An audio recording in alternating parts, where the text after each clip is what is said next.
Hello, friend, and welcome back to Rip Daddy's House. It is I, Dave Makes Noises, the Cullen mockery of Dungeons & Dragons Storytime on YouTube. Today's video is brought to you with support from our darling friends over at Campfire Blaze, but we're going to touch on that in a minute. Today, we are asking all of you sweet little poopy pants about that time your character completely ruined an otherwise emotional moment.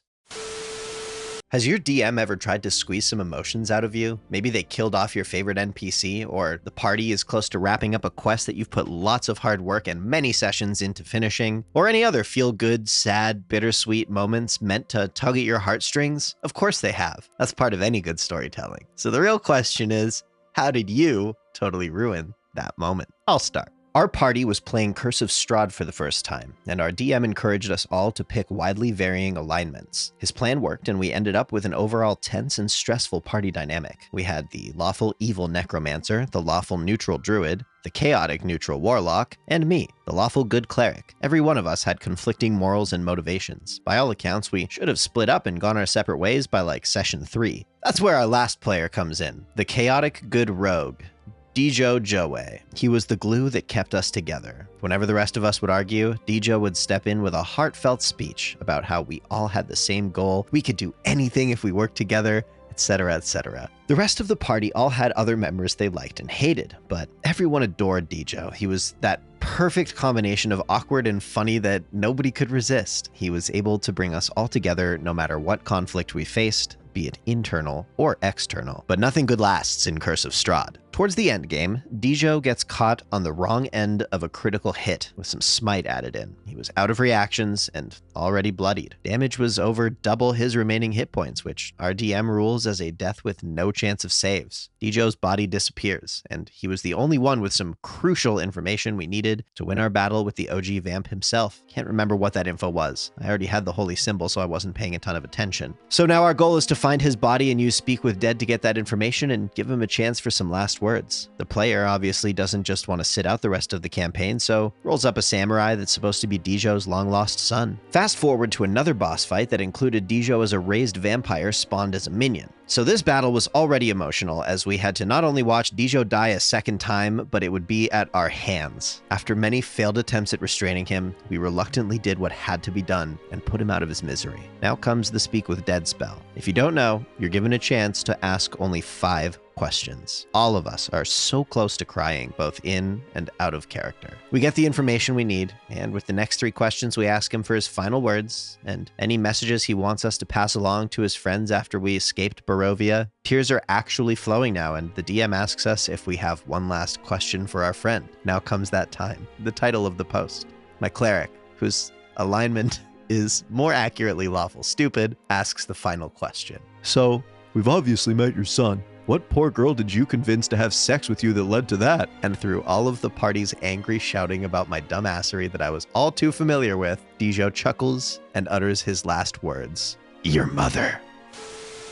As mentioned earlier, this video was made possible with support from our friends at Campfire Blaze. If you're struggling to plan those bittersweet heartstring strumming emotional moments in your campaign, then check out Campfire Blaze. Blaze is a browser-based suite of tools that helps you keep your campaigns organized. You can create and edit character sheets in real time to help players keep track of stat changes, create articles for easy world-building reference, and even design branching timelines to skillfully scheme your way into the hearts of your entire table. Free to use, you can expand Blaze's free version by only purchasing the tools you need, and then you own them forever. You can also opt to build your own subscription and just pay for the features you need. Modules cost as little as 50 cents, or for a few dollars per month, you can unlock the whole shebang with a 30-day return policy. Give your players a play session to grow on by upgrading to Campfire Blaze. Your badonkadonk deserves TTRPG software that can visually organize the most complex campaigns you can dream up. Thank you so much again to Campfire Blaze for supporting our channel. Please check out the link in the description below. Back to the stories. This one will be short. Was going with a player's backstory where they found out their brother was the bad guy. Halfway through touching the reunion where he was going to turn his life around and possibly come back as an ally, the rogue, there's always one, who fell behind, finally caught up with the party, takes his knife and throws it. Nat 20. Brother is dropped in an instant. Table was silent for a good minute before the rogue goes, well, looks like it was up to me again, before he loots the body and walks off. Everyone else was stunned. I had a group of 5 I was DMing for. A neutral good cleric, a chaotic neutral sorcerer, a wizard, a true neutral rogue, and a chaotic good fighter. They were camping in the woods on their way to the next quest when the fighter asks the others out of nowhere, "If I had an emotionally scarring experience, would you 4 be there to support me?" Want to know what each of them said? Cleric replies first, leading into the sorcerer, the rogue, and finally the wizard. "Nope," as he shakes his head. Cleric. The others begin to laugh. The fighter looks despondent, and the wizard simply drops his jaw. "Of course not." Sorcerer. "I hope it scars you deeply." Rogue. "What is going on?" whispers the wizard to himself. Meanwhile, the group is simply laughing their butts off at this as the fighter realizes that no one cares. This would be brought up more than once and became our group's inside joke.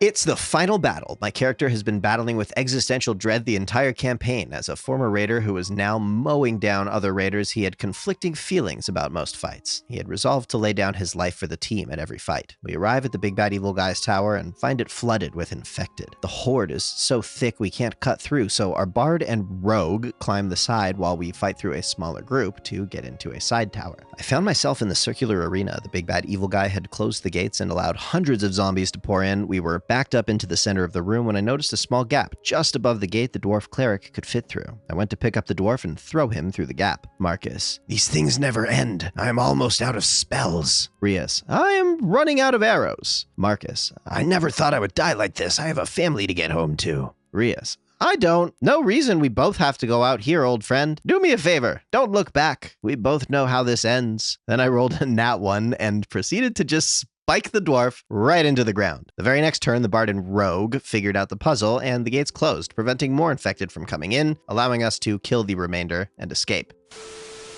Before I get into the story, credits to Dijo for the best final words I've heard in a while. Amen. Okay. Onto the story. So my party and I all met in a prison. We all had our backstories, but there was one that would be important to this story, the Warlord's backstory. So to make the Bible short, the Warlord was an orphan, and the only family he knew was his twin sister. Because of the orphanage they lived in burning down, they had to beg and steal to get food and all that stuff. One night, his sister planned to steal from a general that was increasing the village taxes, leaving many villagers to go poor and starve. Long story short, she got the food and money, but one of the guards saw her as she left. When the guards came to take her away, the warlock pretended to be here. She had short hair like a boy, and they were twins, so they looked alike, and was sent to jail at 16. He had to pretend to be a girl for all those years so his sister wouldn't get caught. I'm pretty sure it was inspired by The Servant of Evil, but I digress. Yeah, this is the short version. So, fast forward a bit, the party has escaped the prison, and the party has just arrived in a small town called Oakstep. As any party would do, once they reach a new town, we headed for the tavern. We were all wanted and had wanted posters, so we always had to stay in shady taverns because the tavern owners never really cared who walked into their taverns. So we walk up to the tavern owner, and who do we see? The warlock's sister. The warlock had long hair now, so she didn't recognize him at first, even though they looked like clones of each other. Apparently, this girl had never seen a bloody mirror before because darn, they looked like the same person. But once it finally did set in, there was crying, hugging, vague threats to not worry each other again, all that sibling stuff. So what does my changeling monk have to say to the two's love fest after being separated for years? "Oi, Lucia," the wizard's name. "Stop bloody casting clown. I already had enough of one of these bastards. World ain't ready for another. For goodness sake, we're already having problems with the one we got." The warlock's sister didn't like my character that much. Wonder why.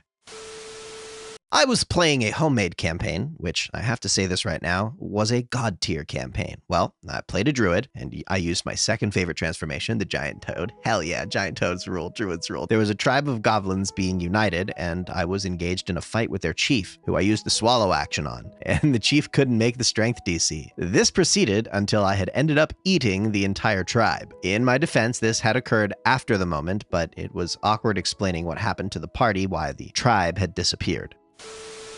Not my character, but the rest of the party were guilty of this. I was playing the carnival-raised dwarven thief that went by the name The Beard. Being trained in the theatrical arts and being more of a face, I actively made connections in the local town, and a group of thieves led by this powerful sorcerer asked me to help them with a small gig. I was to perform a 3-part act while the group went around stealing from the pockets of unsuspecting audience goers. Small-time stuff, but still a perfect little way to establish trust among thieves. The gig goes off without a hitch, and I consider myself having having a new contact to work with. Fast forward a few sessions, and we are charged to track down some bandits at a camp as they kidnapped the mayor for ransom. Turns out this camp was actually a proper stronghold, and the bandits were actually the thieves I just made contact with, so trying to get a win-win deal by getting them all to leave peacefully. I decided to negotiate rather than participate in all-out conflict. But the rest of the party decided to frame me and ruin my chances of negotiations before creating a daring rescue mission to save me. I found out they framed me because I rolled a nat 20 on identifying the handwritten note that was in purple ink. Our alchemist was the only person in miles to have purple ink. Long story short, I refused to leave and got dragged out. I lost all my things, including some family heirlooms from my carnival days. I did, however, get to keep the knife the sorceress stabbed into my back because I was running away and was a traitor. Yeah, somehow I was branded a traitor to a group I wasn't a part of, and the final words the sorcerer said to me, yes, me specifically, was along the lines of, "If I ever see you again, I will kill you." You see, the beard is carnival folk. Family and honor are important, as well as saying what you mean. You betray one, and you betray them all. You attack one, they all come back with vengeance. Unfortunately, the beard was in a carnival of one. His new party betrayed him, and now his latest ally betrayed him. In-game and out-of-game, I was pissed. Some time passes, and we storm the stronghold with the help of some Ents, and after surrounding the sorcerer, she just passed everything off like nothing had happened. She gave back all the items she stole from me without resistance, and despite saying she wouldn't give me anything back, and then she had the cojones to ask me specifically to lead a mission to save her friends. After she swore she would kill me, after she stole everything from me and gave it back as if I was a friend who left it at her place after heading home from a party, after she trusted the rest of my party without getting to know them and downright ignored anything I had to say in my defense. Both in and out of game, I was livid that the DM would do something like this so haphazardly. The beard was so angry, he reverted back to speaking Dwarvish and speaking it in his thick native accent. Any smart DM would have used this heavily emotionally charged scene moment to create some character development, rebuild some of the lost trust, and nope. The rest of the party did not let me get a word in edgeways, and all decided to speak for me by accepting the job and going on their way. No conclusion, no fulfillment of death threats, no apology, backtracking, or groveling. Just a new quest, and my own emotions and those of my characters were completely ignored. Luckily, that was the last session of that campaign, and we switched DMs. Table dynamics improved, but ultimately disbanded as the next DM felt the DM burnout. While I would like to play with them again in the future in some chaotic evil campaign, but at the same time, I am glad that hindsight allowed me to see that in reality, that table was just simply toxic. Hello, my sweet little pumpkin pies of boundless cosmic compassion, and thank you for stuffing this whole video down your brain pan. I'd just like to take this opportunity once more to thank our sponsors for today's video, Campfire Blaze. Their support keeps Rip Daddy's staggering army of offspring fed, sheltered, and clothed. If you love the channel and want to help us out, please consider checking out the Campfire Blaze link in the description below. If you have ruined an emotional moment, please feel free to share it in the comments below. If you have another story you'd like for us to stumble across for a future video, the best place to post it would be our official subreddit, r/MrRipper, the home base of our beloved community. If you are a DM or a player looking for a group, you may have some luck with our Discord server, and if you think a smile looks good on your old pal Dave Makes Noises, check out my TikTok. Maybe even shoot me a follow if you're so inclined. I hope this week that you take account of what brings you the most sincere joy and take the next indicated step towards that joy. If you're not sure what that step is, don't forget that the universe speaks to us in whispers. We need only follow the synchronicities. Thanks again for watching. We love you so much over here at Rip Daddy's house. Please sub for nat 20s and ding that dong for advantage on your next attack roll, saving throw, or ability check. We will see you next time.